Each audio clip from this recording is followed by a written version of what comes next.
When I started focusing on art over algorithm, that's when my artwork really started to flourish. Content creation is a portfolio and not a pressure cooker. Creative success is not linear and it is not exponential. You're in it for the long haul, and that's why you're doing what you're doing. Since 2022, I stepped away from making content and I finally decided to make a comeback 3 years later.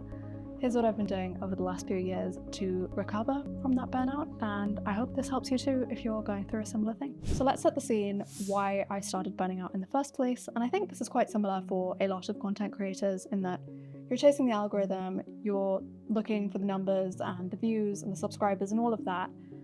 And I think it's fine if you're making videos that you are genuinely passionate about, but for me, I wasn't, because the video that blew up my channel and is still performing really well on my channel, which really frustrates me, is this video. And it frustrates me because it's a video that didn't take long to make. It was actually a compilation of clips from a longer video. But anyways, this is the video that set the tone for my channel and kind of made it into an urban sketching/sketching channel. And that was okay, and I started to follow that route, but I realized that what I was making, or the videos I was making, were becoming quite performative, and I genuinely didn't feel very interested or passionate about what I was doing. So I decided in 2022 to step away and rethink about what I was doing and why I was doing what I was doing. On top of that, all of the artwork that I was making was just for social media. Like, anything I'd make would be for YouTube, would be for Instagram, and that wasn't very authentic to me as an artist, and I felt that, and that was also where I think where a lot of the imposter syndrome started to come in. And so I needed that break to realize what kind of artist I was. So let's move on to the period where I quit social media completely, and this was really helpful because I think being a content creator, you are kind of wired to think you have to post everything. And so telling yourself that you have some space to breathe, that you don't have to stop filming everything, that the artwork that you're making doesn't need a camera in front of it all the time, it really allowed me to just free myself up and do and draw and write what I wanted to do and draw and write. I stopped stressing about like consistency and numbers and does the artwork look good and all of that. I must say that it still kind of sat in the back of my mind, like, oh, should I take a recording of this? Should I snap a picture of it? But I think the more I started not doing it, the less I started caring. And I think also at this point, a lot of creators kind of took a step back or started posting very sporadically. And that also helped as well, because I realized that, of course, other people are going through the same things. I mean, at the end of the day, social media is very fickle and it is very much a facade. And it's not the end of the day if you don't post or if your post doesn't go viral or whatever, right? Like, it's just a tool, it's just a medium to communicate. When I started focusing on art over algorithm, that's when my artwork really started to flourish. And because I also moved to London at this point, I was able to start attending classes with the Royal Drawing School, which is when I started making these diary drawings, which I've been doing for the last 2+ years. And it's basically me drawing in my journal, which is obviously a very private place. A sketchbook for me felt a little less private because that was the kind of thing you posted on Instagram, whereas the journal is very much like, it's private, no one's going to look through it. And so I was able to be really free with that, and that kind of led me to create the diary drawing series, which was a short series that I released a few months ago. You can check it out back on my channel. I also ended up making a zine, which you can kind of see in the corner there, and I will be making a video on how I ended up making that zine, so please do subscribe if you would like to see that. Going to these classes, learning new techniques, meeting new artists, talking to them, talking about their process, talking to the tutors and the teachers in particular, all of that was really helpful, and all of that was really beneficial for my art journey, because I think content creation and social media, it doesn't help.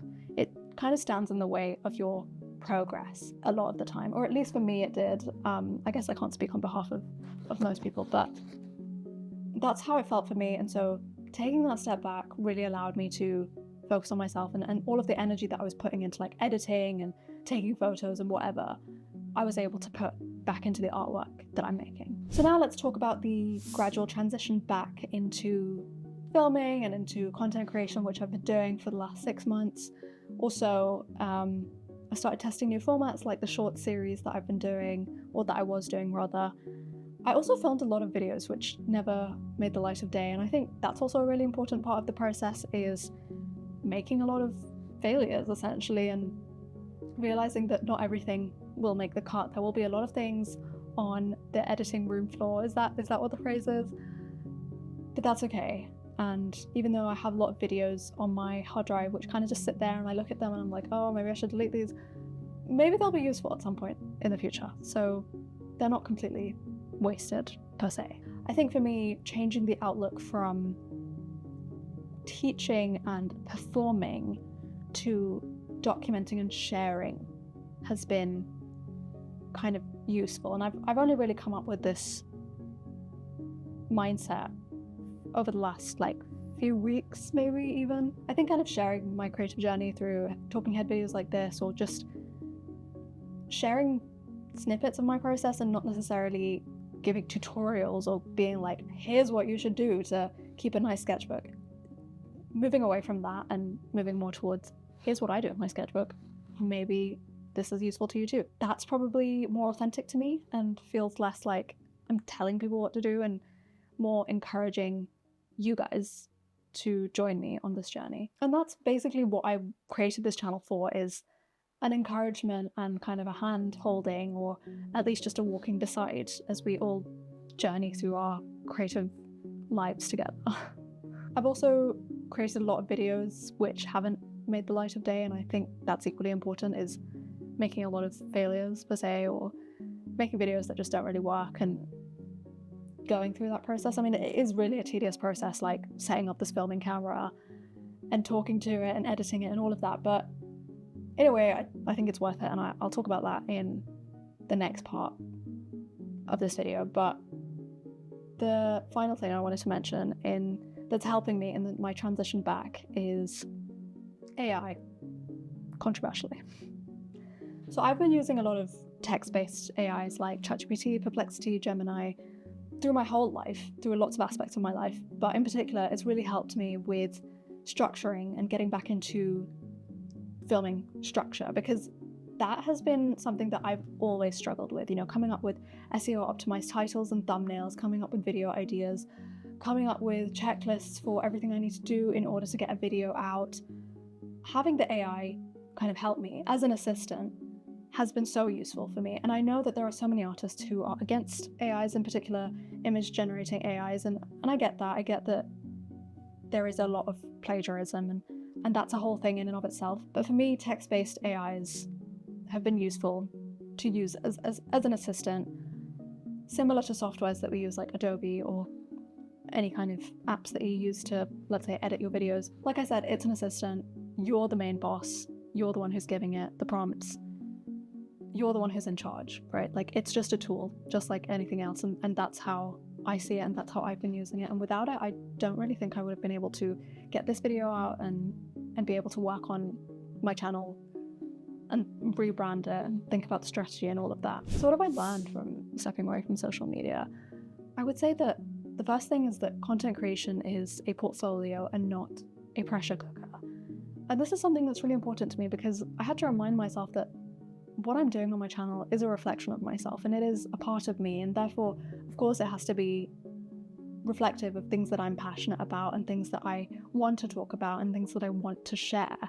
And so why would I be making a bunch of videos that just don't excite me, right? Yes, of course, people do make content for the money and for the views and for all the accolades that come with it, but chasing that never really fulfilled me, and it also never really gave me the results that I was craving. And I think that was probably a good thing as well, because I'm able to kind of strip it back down to what I'm really looking for, which is a portfolio of the work that I'm passionate about. The second thing is that breaks are not failures. They are completely part of the process. Again, something that I think creatives are very prone to not doing, and also a lot of people, I guess. But I think taking that break away from content creation, it's a very big step for content creators to do, because you do risk losing your audience and your views and whatever.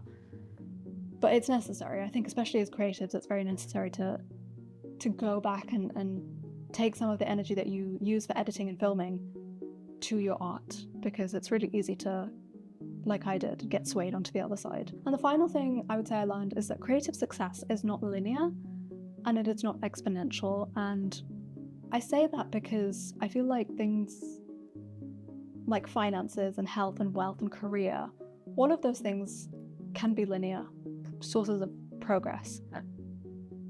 But creativity is not like that. Creativity has its ups and downs. Creativity is slow as well. It takes a long time for people to find your audience. People may never find your audience in your lifetime as well. As we know, there are many artists throughout history whose artwork was not discovered until they passed away. And that's not to be super esoteric or anything, but more to say that this is a long haul. You're in it for the long haul, and that's why you're doing what you're doing. And you just have to remind yourself of that. Creativity is also a niche subject. It's not like a subject like finance or health or cooking, which is more universal and which gets more searches. Creativity and art, it's for a very specific audience, and you have to be okay with that.